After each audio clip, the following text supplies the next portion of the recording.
क्यों डरे, क्यों डरे, जिंदगी में क्या होगा, कुछ ना होगा तो तजुर्बा होगा।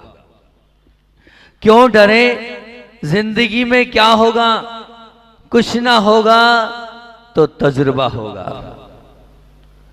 इस वाक्य को, इस लाइन को अपने हृदय पटल पर गोद लें आप, अपने मन मस्तिष्क पर इसको बिछा लें आप।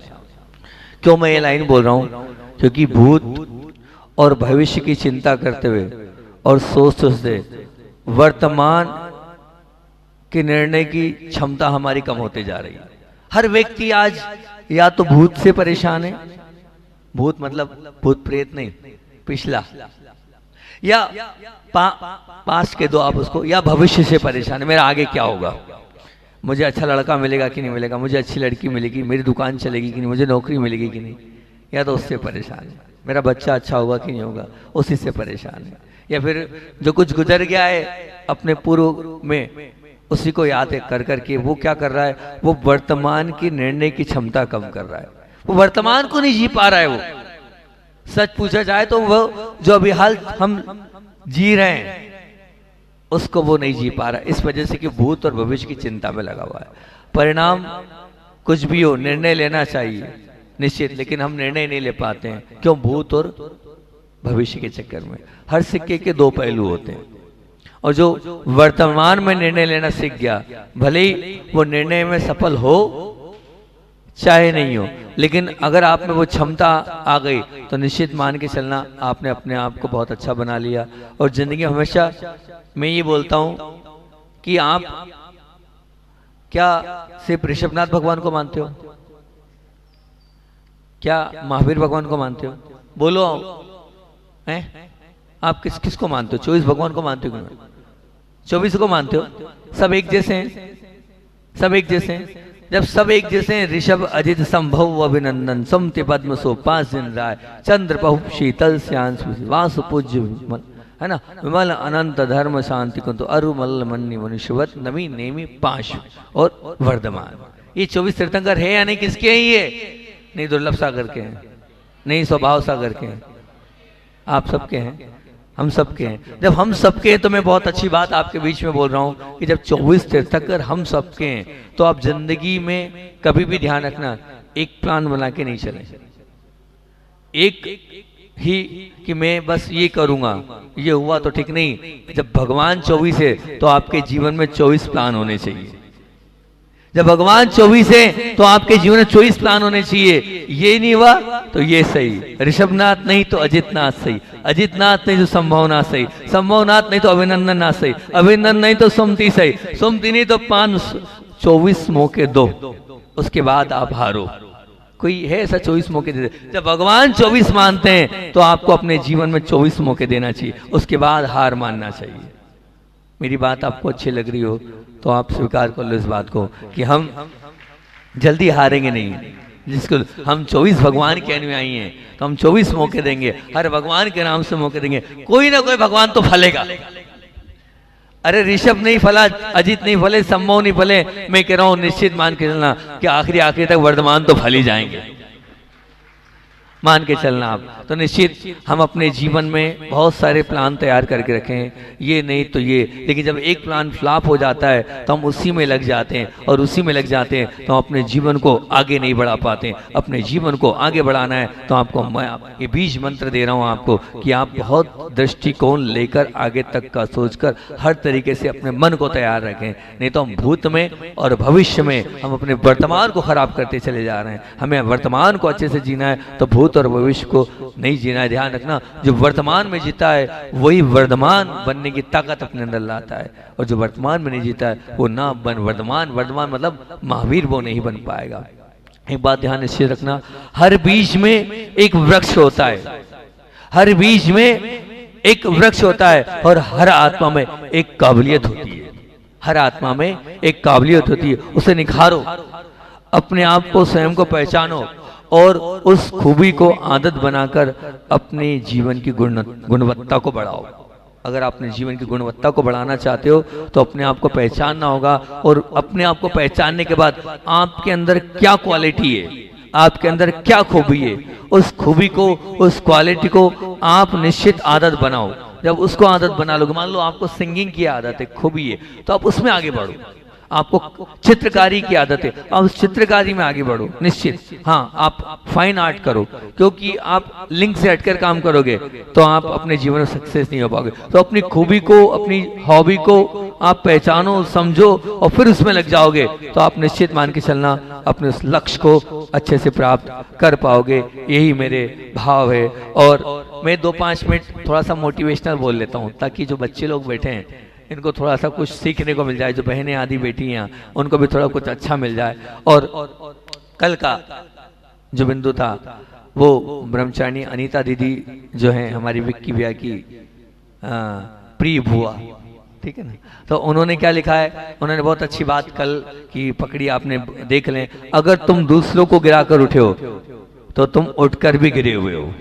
ये कोटेशन है, आप स्क्रीन पर भी देख सकते हैं कि अगर तुम दूसरों को गिराकर उठे हो तो तुम उठकर भी गिरे हुए। कहीं ऐसा तो नहीं है कि आपका जीवन ऐसा है जो दूसरों को गिराकर उठ रहा है, नहीं। बहुत अच्छा ये कोटेशन में छांटा आएगा, हमें ऐसा कोई काम नहीं करना है जो दूसरों को गिराकर हम ऊपर उठे। इस बात को निश्चित रूप से ध्यान रखना। और कल की मेरी वो चारों बातें आप बहुत अच्छे से ध्यान रखना, जो कल मैंने आपको 4 प्रकार की बुद्धि बताई थी। पहली बुद्धि कल्याण बुद्धि, और जो कल्याण बुद्धि का मालिक है वो संत की श्रेणी में आता है। और दूसरी बुद्धि कर्तव्य बुद्धि, जो कर्तव्य बुद्धि का मालिक है, जो अपने कार्यों को करता है बिल्कुल कायदे के साथ, वो सज्जन की श्रेणी में आता है। तीसरी बुद्धि कार्मिकी बुद्धि, जो अपने कार्य को बहुत अच्छे से दक्षता से करता है, लगन के साथ करता है, वो होशियार की श्रेणी में आता है। चौथी बुद्धि कुंठित बुद्धि, जो कार्य तो प्रारंभ करता है लेकिन बार बार उस कार्य को छोड़ देता है, वो कुंठित बुद्धि वाला किस में आता है, हताशा की श्रेणी में आता है।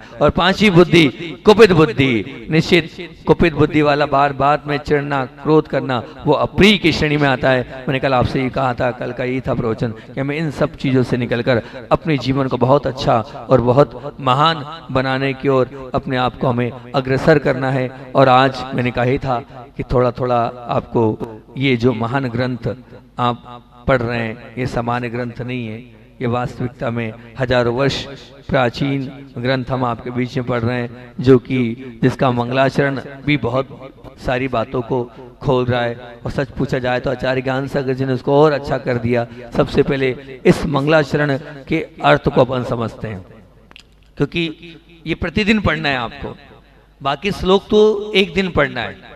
मेरी बात पर थोड़ा सा ध्यान देना, बाकी श्लोक एक बार पढ़ोगे, लेकिन ये जो मंगलाचरण है ये शायद पूरे 4 महीने तक पढ़ना पड़े। और हो सकता है ये ग्रंथ 4 महीने में पूरा नहीं हो और आपको लत लग जाए सुनने की, तो जब तक हो जब तक आप सुनोगे, है ना, ऑनलाइन सुन सकते हो, कोई बाधा नहीं। तो ये मंगलाचरण का अर्थ बहुत समझना जरूरी है, इसके शब्दों को रटना जरूरी है। मेरा भाव है कम से कम कुछ ना हो, इस मंगलाचरण को आप रट लेना, और ये भाव आपके जीवन में आने चाहिए। जो भाव ये लिखें, ये जब भी आप कोई मंगल कार्य करो, आपके घर में विवाह हो तब, आपके घर में गृह प्रवेश हो तब, आपके यहाँ पंचकल्याणक हो तब, आपका या आपको लगता है मैं एग्जाम देने जा रहा हूं तब, या आपको लगता है मैं जीवन के बहुत कोई ऐसे अहम भूमिका में जा रहा हूं जब सच में उस समय आप कुछ नहीं करना। क्या करना? आप इस मंगलाचरण को करना। ये जो मंगलाचरण 2000 वर्ष पूर्व जब आचार्य समदभट्ट स्वामी ने इस ग्रंथ का मंगलाचरण बनाया है, तो निश्चित मंगलाचरण ही कह रहा है कि ये मंगल करने वाला है, तो हमारे जीवन को मंगल करना है तो हम इसको याद कर लेंगे। और जब जब भी कोई मांगलिक कार्य होगा, महत्वपूर्ण कार्य होगा, सबसे पहले हम इस मंगलाचरण को करेंगे। हाँ, जब इस मंगलाचरण को करेंगे तो निश्चित हमारा कार्य मंगल होता चला। ये आपको याद करना है ना, और याद करने के साथ साथ इसको अपने जीवन के हर क्षण पर इसको स्मरण करना है। अपन इसका अर्थ समझते हैं। सबसे पहले यहाँ पर हम निर्धुत कलिल आत्मने शब्द को उठाएंगे। ये जो निर्धुत कलिल आत्मने शब्द दिया है, इसको हम उठाते हैं। इसका अर्थ क्या होता है? निर्धुत कलिल आत्मने, अर्थात आत्मा, हमारी आत्मा, जिनकी आत्मा ने कर्म रूप कलंक को नष्ट कर दिया है। कलिल कर्म रूपी कालिका को कलिल का है यहाँ पर। तो निर्धूत यानी धो दिया है। किसको धो दिया है? कलील यानी आत्मा पे लगे कर्मों को। तो जिनकी आत्मा ने कर्म रूपी कर्म कलंक को नष्ट कर दिया है वे, अर्थात कौन है वे? अर्थात वे वीतरागी हैं, अर्थात वे हितोपदेशी, अर्थात वे सर्वज्ञ हैं। तो वे वीतरागी, हितोपदेशी और वो सर्वज्ञ हैं। कौन कहलाते हैं? तो वो अरिहंत परमेष्ठी की यहाँ पर चर्चा कर रहे हैं कि जिन्होंने अपने आत्मा रूपी इस कलंक को समाप्त कर दिया है और जो सर्वज्ञ हैं, जो वीतरागी हैं, जो हितोपदेशी हैं, उनको यहाँ पर क्या कर रहे हैं? यद विद्या, यद विद्या मतलब यद विद्या यानी विद्या का मतलब होता है ज्ञान। अब जब वो चार कर्मों को नष्ट कर चुके तो उनको कौन सा ज्ञान होगा? केवल ज्ञान। कौन सा ज्ञान होगा बच्चों? कौन सा ज्ञान होगा? तो अब चार कर्म कौन से नष्ट होते हैं हमें सीखना है। कौन कौन से चार कर्म नष्ट होते हैं? कौन से होते हैं चार कर्म? ज्ञानावरणी, दर्शनावरणी, वेदनी, मोहनी।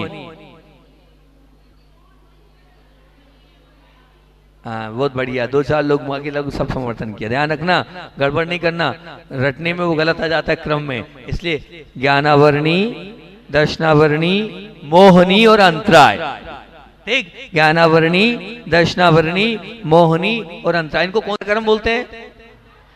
अघातिया कि घातिया? अघातिया बोलते हैं, घातिया। तो ये घातिया कर्म है। ठीक, क्या कौन कौन से?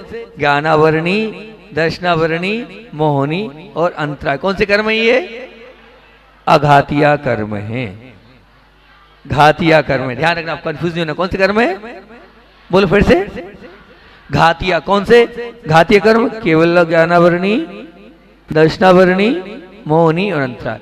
इन चार कर्मों के नष्ट होते यद विद्या, तो क्या हो जाता है? जैसे चार कर्म नष्ट होते हैं वैसे ही केवल ज्ञान की प्राप्ति हो जाती है और समोषण की रचना हो जाती है। तो यहाँ पर केवल ज्ञान की प्राप्ति हो गई और क्या हो गया? केवल ज्ञान की प्राप्ति होते ही क्या हो गया? सर्वज्ञता प्राप्त होगी। और सालोकानाम त्रिलोकानाम, अर्थात सालोकानाम अने आलोक सहित तीनों लोक को विषय करने वाला केवल ज्ञान उत्पन्न हो जाता है। और जब केवल ज्ञान उत्पन्न होता है दर्पणायते, दर्पण के समान। दर्पण जैसा होता है ना, आपने दर्पण को देखा? नहीं देखा? कभी देखा? दर्पण में, दर्पण के सामने जो वस्तु आएगी क्या होगा? सब कुछ अपने आप दर्पण में झलकता है। ऐसे ही प्रभु का ज्ञान दर्पण की भांति होता है, उसमें लाना नहीं पड़ता है। अब दर्पण तो इतना सा होता है, कितना होता है? इतना सा, इतना सा। उसमें कितनी चीज आएगी? आप 4 लोग आओगे, 10 लोग आओगे, एक साथ खड़े भी होगे ठस ठस करके 40 लोग आओगे, और बड़ा भी दर्पण के लिए 100 लोग आओगे। लेकिन ये केवल ज्ञान वैसा दर्पण है, इसमें पूरा लोक, तीनों लोग झलकता है। ये कैसा दर्पण है? ये ऐसा दर्पण है जिस दर्पण के अंदर निश्चित मान के चलना पूरा तीनों लोग, चराचर वस्तुएं, चल भी अचल भी, सब वस्तुएं झलकती है। दर्पण के समान ऐसा है हमारा दर्पण, एक सीमा को लिए हुए। लेकिन केवल ज्ञान रूपी जो दर्पण है उसकी कोई सीमा नहीं है, उसमें सब कुछ झलकने लगता है, अपने आप सब कुछ स्पष्ट होने लगता है। ऐसा वो सुंदर दर्पण है जिस दर्पण के माध्यम से निश्चित मान के चलना हम अपने जीवन को अच्छा बना लेंगे। और एक बात निश्चित, ज्ञान सागर जी महाराज जी की बात तो बोलूंगा, क्योंकि सच में ज्ञान सागर जी महाराज जी को ही अपने को पढ़ना है। लेकिन ये मंगलाचरण वाला है, इस मंगलाचरण को मैं आप अभी बता ही दिया कि रोज अपने को मंगलाचरण करना है। क्या होगा? कहते हैं मंगलाचरण करने से परिणामों में विशुद्धता आती है। पहली चीज, जब जब मंगलाचरण करोगे पहला फायदा ये होगा, परिणामों में विशुद्धता आएगी। दूसरा, अशुभ कर्मों का अनुभव क्षीण होगा। ये मैं नहीं बोल रहा हूं, धौला की लाइन है, आपके बीच में रख रहा हूं। धौला में आया, जब जब मंगलाचरण करोगे अशुभ कर्म का अनुभाग क्षीण होता है। नमोकार महामंत्र क्या है? मंगलाचरण है। नमोकार महामंत्र जो है मंगलाचरण है। इसी प्रकार ये भी क्या है? मंगलाचरण है। तो अशुभ कर्मों का अनुभाग क्षीण होगा, कैसे? मंगलाचरण करने से। और फिर तीसरे नंबर पर शुभ कर्मों का अनुभाग प्रबल होगा, शुभ कर्मों का अनुभाग प्रबल होगा। चौथे नंबर पर शुभ कर्मों के अनुभाग में क्या होगी? जब प्रबलता आएगी तो निश्चित मान के चलना जितने विघ्न हैं वो सब विघ्न उत्पन्न करने वाले अशुभ कर्म नष्ट हो जाएंगे। जैसे ही पुण्य बढ़ा तो अशुभ कर्म जो है अपने आप टलते चले आते हैं। इसीलिए कहते हैं हम अगर इसको कार्य के प्रारंभ में हमेशा मंगलाचरण करना चाहिए, बिल्कुल निश्चित मान के चलना। यहाँ पर उन्होंने समुद्रभद्र स्वामी ने वर्धमान स्वामी जो तीर्थंकर समूह को नमस्कार किया, मतलब 24 भगवान को नमस्कार किया है। और ये निश्चित आती ना, अरिहंता मंगला, सिद्धा मंगला, साहू मंगलम और केवली प्रणतो धम्मो मंगलम, मतलब जैसे वो मंगल है। और निश्चित रूप से वो मंगल क्यों गाया, तो वो मंगल करने के लिए। आपको एक बात बताएं, हम लोग उस तरफ गए थे छत्तीसगढ़ में बस्तर तरफ गए, तो वहां जैन लोग कम है, मतलब जैन लोग तो है, गलत बोल रहा हूं मैं, दिगंबर लोग कम है, और वहां श्वेतांबर संप्रदाय के लोग बहुत ज्यादा है। तो जो श्वेतांबर लोग थे वो आचार्य श्री के चरणों में आके विनती करते थे, आचार्य श्री जी मांगलिक सुनाओ। क्या बोलते थे? मांगलिक सुनाओ। वो प्रवचन सुनाने का नहीं बोलते थे, वो बोलते थे मांगलिक सुनाओ। मतलब उनके मांगलिक का इतना ज्यादा महत्व है कि वो सब कुछ उन्होंने मांगलिक सुन लिया, मतलब हमारा आज का दिन, हमारा जीवन कृतार्थ हो गया। इतना महत्व देते हैं उधर के जो श्वेतांबर बंधु है। और अब हम गए योग साई साहब, तब भी उन्होंने ये बोला मांगलिक सुनाओ। तो मांगलिक तब तो मुझे समझ में नहीं आया मांगलिक। फिर बड़े महाराज जी, योग सागर जी महाराज जी सुना रहे थे मांगलिक, तब समझा मांगलिक का मतलब क्या है। मांगलिक का मतलब क्या है, विचार करना, छोटी मोटी चीज नहीं है ये मांगलिक, बहुत महंगी और बहुत ऊंची चीज है। हाँ, क्या है मांगलिक? चत्तारी मंगलम, अरिहंता मंगलम, सिद्धा मंगलम, साहू मंगलम, केवली प्रणतो धम्मो मंगलम। चत्तारी लोगोत्तमा, अरिहंता लोगोत्तमा, सिद्धा लोगोत्तमा, साहू लोगोत्तमा, केवली प्रणतो धम्मो लोगोत्तमो। चत्तारी शरणम पवज्जामि, अरिहंते शरणम पवज्जामि, सिद्धे शरणम पवज्जामि, साहू शरणम पवज्जामि, केवली प्रणतम धम्मम शरणम पवज्जामि। ये मांगलिक है। मैंने क्यों सुनाया महाराज? हमको तो आता था, इसलिए सुनाया कि इसको गुरु के मुख से सुना जाता है। जब गुरु के मुख से सुना जाता है तो महामंत्र का काम करता है। अब जब भी आप इसको पढ़ोगे, निश्चित मान के चलना, तो गुरु के द्वारा दिया गया मंत्र, वो मंत्र जो होता है वो निश्चित रूप से हमारे जीवन को सिद्ध कर देता है। और मैं सच बताऊं, मुझे वो बात जम गई। मैं सामायिक में बैठा, मैंने कहा इस पर कभी ध्यान ही नहीं दिया मैंने, इतनी ऊंची चीज है कि वास्तविकता में बहुत सुंदर चीज है। मैंने कभी इस पर गौर नहीं किया, कभी इस पर समझा नहीं। और फिर उसी दिन मैंने निर्णय ले लिया, और उस समय मैं इसको पढ़ूंगा। और मैं अपने कुछ प्रायश्चित जब भी होता था तो उस प्रायश्चित में मैं चत्तारी दंडक पढ़ता। जैसे मैंने चार्ट लिया, उस चार्ट में मान लीजिए मैंने चार्ट अच्छे से फॉलो नहीं किया, कोई दिन छूट गया, 27 बार अपने जीवन को मांगलिक बनाने के लिए चत्तारी मंगल का पाठ करूंगा। ये मैंने संघ में निर्णय ले लिया था और मैं इसको करता था। अब आपको बताऊं, वो तो निर्णय एक हो गया, अब दूसरा निर्णय बताता हूं। जब भी कोई मेरे पास हैरान परेशान व्यक्ति आता है कि मेरा व्यापार नहीं चल रहा है, मेरा ये हो रहा है, मेरे साथ वो हो रहा है, तब पता है मैं उससे क्या बोलता हूं। और मैंने जिसको दिया, ये अकेले में बताता हूं मैं, क्योंकि मैं उसको देता हूं, उसका प्रभाव पड़ता है। ठीक, उसको अलग से कुछ चीजें और इसके साथ बताता हूँ, ऐड करके बताता हूँ। वो तो मैं व्यक्ति के हिसाब से बताता हूँ कि कौन सा व्यक्ति है और उसको क्या देना है। लेकिन ये देता हूँ मैं उसको, उससे यही बोलता हूँ, क्या बोलता हूँ, तुम्हें एक ही काम करना है, सुन लो, आप लोग भी चालू कर देना। ठीक, और बाकी कुछ पर्सनल हो तो उसको अलग से और बता दूंगा। और देखना, यहाँ से गुरु मुख से निकल रही बात है, देखना आप इसको करना प्रारंभ कि आपको क्या करना होगा। भगवान के राइट हैंड पे खड़ा होना होगा। किस तरह होना होगा? चत्तारी दंडक का पाठ पढ़ना होगा, हाथ जोड़कर चत्तारी दंडक का पाठ पढ़ना होगा। और पाठ पढ़ने के बाद आपको क्या करना होगा? चत्तारी दंडक का पाठ पढ़ना है और भावना बहाना होगा, सबका भला हो, सबका कल्याण हो। ए भगवान, मैं आपके चरण छू रहा हूँ। भगवान के राइट हैंड तरफ खड़े होकर, ए भगवान मैं आपके चरण छू रहा हूँ और इस शरण की रज ले रहा हूँ कि सब जीव सुखी रहें, कोई जीव, किसी भी जीव के जीवन में दुख पीड़ा कष्ट नहीं आए। और इसको आप करना, मैं बोलता हूं 21 बार करना और 21 दिन करना। 21 बार करना, 21 दिन करना, भाव के साथ करना। आप निश्चित मान के चलना, आपको और कम समय तो 11 बार कर लेना, और कम से तो 9 बार कर लेना, और कम से 3 बार कर लेना, लेकिन भाव पूर्वक करना। चत्तारी मंगल में आपको ये स्पष्ट होना चाहिए कि 4 मंगल हैं। तो अरिहंत को मंगल मानना, सिद्ध को मानना, साहू को मानना, केवली को मानना कि केवली के द्वारा जो धर्म दिया गया वो मंगल स्वरूप है। आप मानना कि 4 ही वस्तु श्रेष्ठ है। कौन सी? अरिहंत श्रेष्ठ है, सिद्ध श्रेष्ठ है, साधु श्रेष्ठ है और साधु के द्वारा केवली के द्वारा दिया हुआ धर्म श्रेष्ठ है। चार ही मेरी शरण है, उसके अलावा मेरी कोई शरण नहीं है।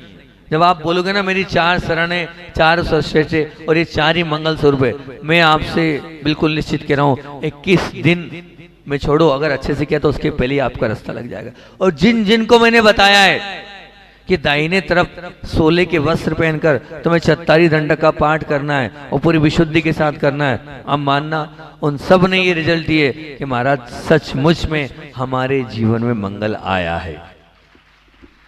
क्योंकि आपने अपने आप को निछावर कर दिया। चार ही शरण है, आपके अलावा कोई सर्वश्रेष्ठ नहीं है और आप ही मेरा मंगल कर सकते हो, आप ही मेरा मंगल कर सकते हो और आप ही सर्वश्रेष्ठ हो और आपके अलावा मेरी कोई शरण नहीं है। चार के अलावा पांचवा कुछ भी नहीं है इस संसार में, बस आप चार ही हो, उसके अलावा कुछ भी नहीं। मंगल भी आप हो, श्रेष्ठ भी आप हो और शरण भी आप हो।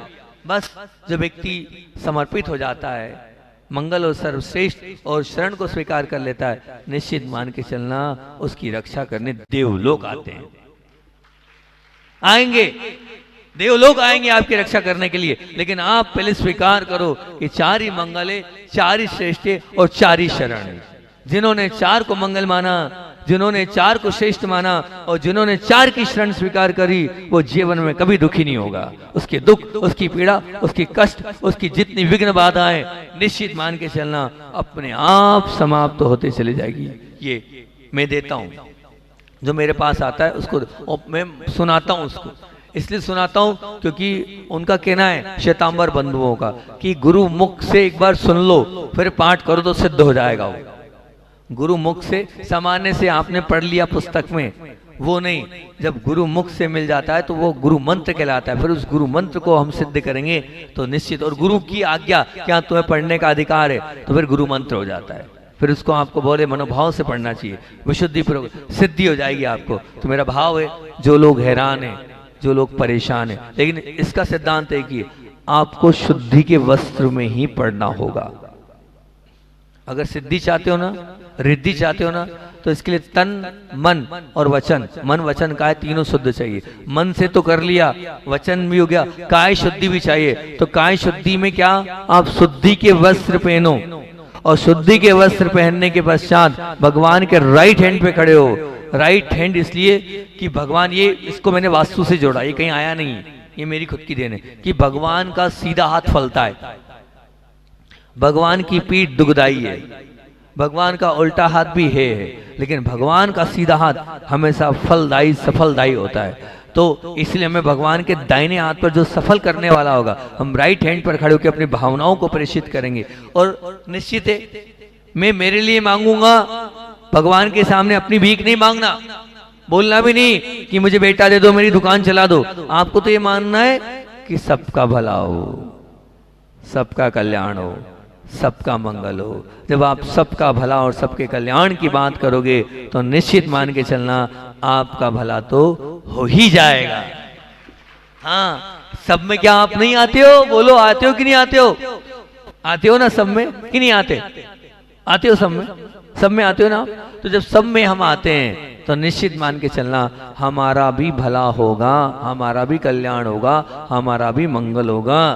तो मैं चाहूंगा एक बहुत अच्छी चीज इस मंगलाचरण के स्वरूप में मैंने आपको दिएगी। आप सोले के कपड़े पहनाएं, छोटे से बच्चे से लेकर बड़े तक करें, और दाहिने कम से कम पैर छूने का काम पुरुष वर्ग तो कर सकता है।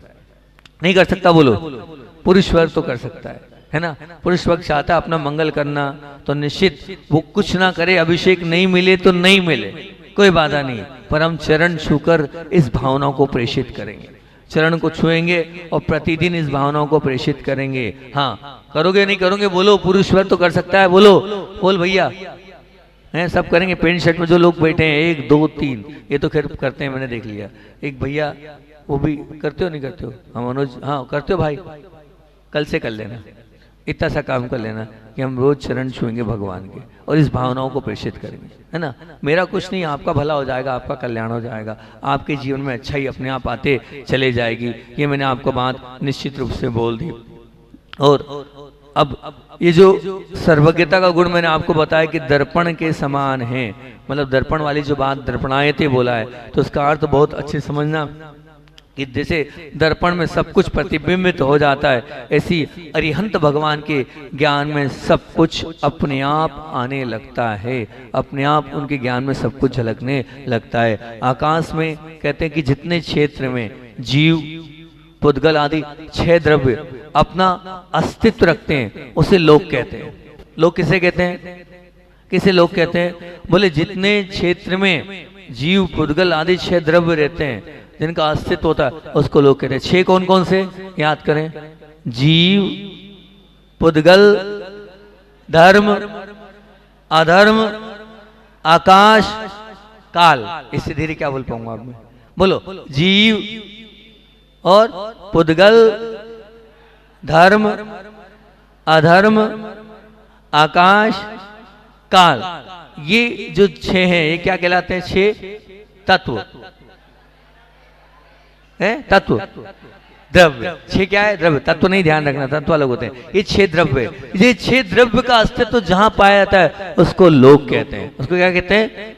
लोक कहते हैं। और ये लोक कितना है? तो कहते हैं ये जो लोक है छोटा मोटा नहीं है।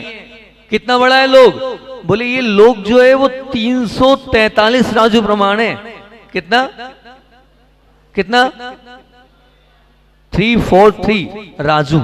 राजू छोटा मोटा नहीं होता है, असंख्यात योजनों का राजू होता है। ठीक है, इतना बड़ा लोक है। और तथा अधोलोक और मध्यलोक और ऊर्ध्वलोक के भेद से ये 3 प्रकार का है। ये लोक कितने प्रकार का है? अधोलोक। अधोलोक कहाँ होता है?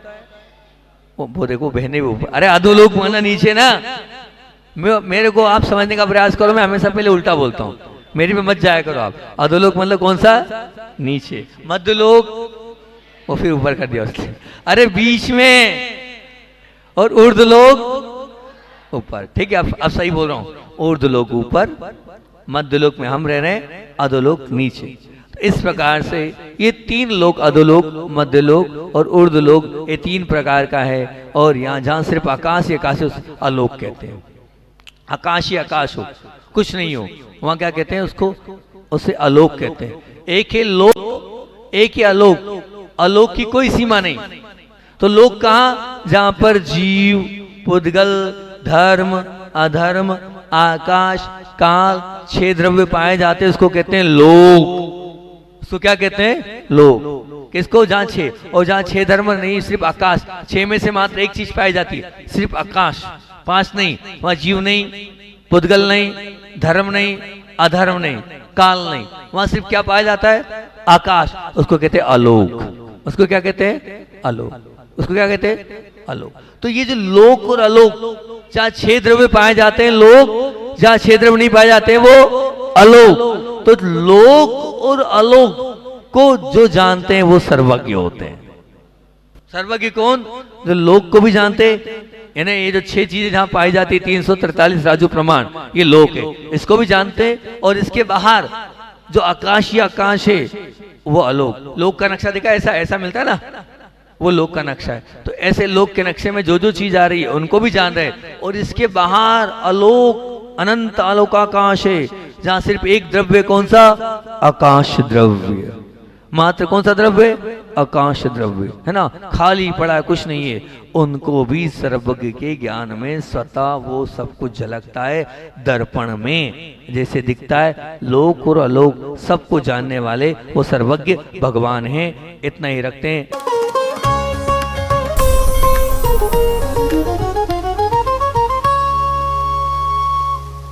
उम्र छोटी